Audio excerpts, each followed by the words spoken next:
요즘 환율 뉴스 보면서 테더가 1,539원인데 원달러 환율은 1,430원이라니 이게 무슨 일이야? 하면서 헷갈리신 분들 많으시죠? 저도 처음엔 뭔가 이상하다라는 생각부터 들었어요.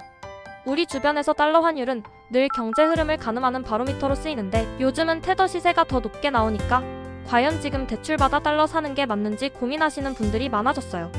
그래서 오늘은 요즘 환율과 테더 시세가 왜 이렇게 괴리되는지, 이걸 어떻게 해석해야 하는지, 그리고 지금 대출받아서 달러 사는 게 과연 좋은 선택인지 제가 경험과 자료를 바탕으로 차근차근 이야기해드릴게요.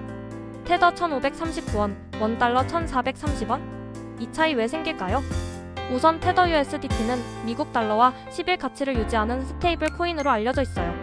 그런데 우리나라 원화 기준으로 보면 테더 가격이 1,539원까지 올라가고 일반 외환시장 원달러 환율은 1,430원인 상황이 벌어졌어요. 달러랑 같은 가치라면서 왜 테더가 더 비싸지?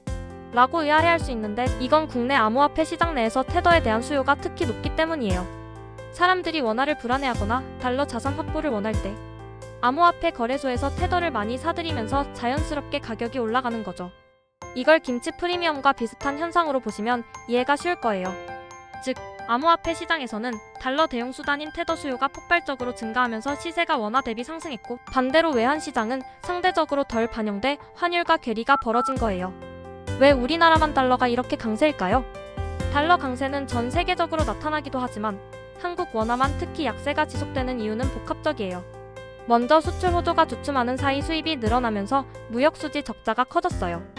특히 원자재와 에너지 가격 상승이 수입 비용을 크게 끌어올렸고 자연스레 달러 수요가 늘었죠. 게다가 외국인 투자자들이 한국 주식과 채권에서 자금을 빼내는 흐름도 이어지고 있어요. 이럴 때 원화 가치가 떨어지고 달러는 강해질 수밖에 없어요. 마지막으로 글로벌 경기 불확실성과 지정 확정 리스크까지 더해지면서 원화는 약세, 달러는 강세를 유지하는 구조가 만들어졌어요. 이렇게 한국만 달러 강세가 두드러지는 건 일시적이라기보다 어느 정도 구조적이라는 시각이 많아요. 이런 상황에서 대출받아 달러 사도 괜찮을까요? 달러가 강세라면 지금 대출받아서 달러 사두면 환차익 볼 수 있지 않을까? 하는 생각이 자연스럽게 들 수 있어요. 저도 이런 상황에서 주변 분들 이야기를 들어보면 비슷한 고민을 많이 하시더라고요. 하지만 제 경험상 이런 결정은 반드시 신중해야 해요. 우선 대출 금리를 생각해야 해요. 현재 시중 대출 금리가 45% 정도 되는데 환차익이 이자 비용보다 커야 수익이 남으니까요.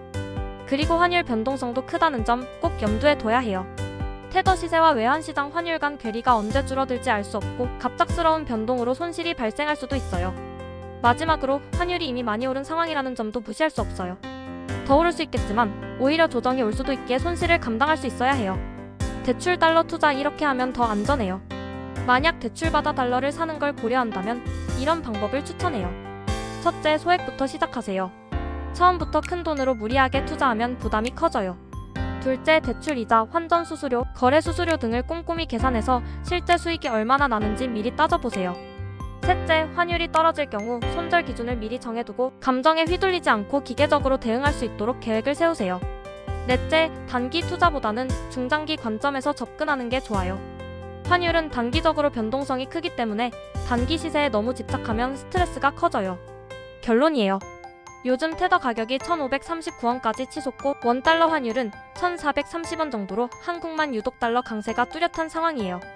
이는 한국 내 달러 수요가 크게 증가하고 원화 약세가 구조적으로 이어지고 있음을 보여줘요. 하지만 이런 시장 상황만 보고 대출 받아서 달러를 사는 건 위험할 수 있으니 꼭 이자 부담, 변동성, 투자 기간 등을 충분히 고려하고 조심스럽게 접근해야 해요. 저는 이런 상황에선 소액으로 테스트하면서 리스크 관리하는 전략을 추천드려요. 그리고 항상 손절 라인과 계획을 명확히 세우고 투자해야 한다고 생각해요.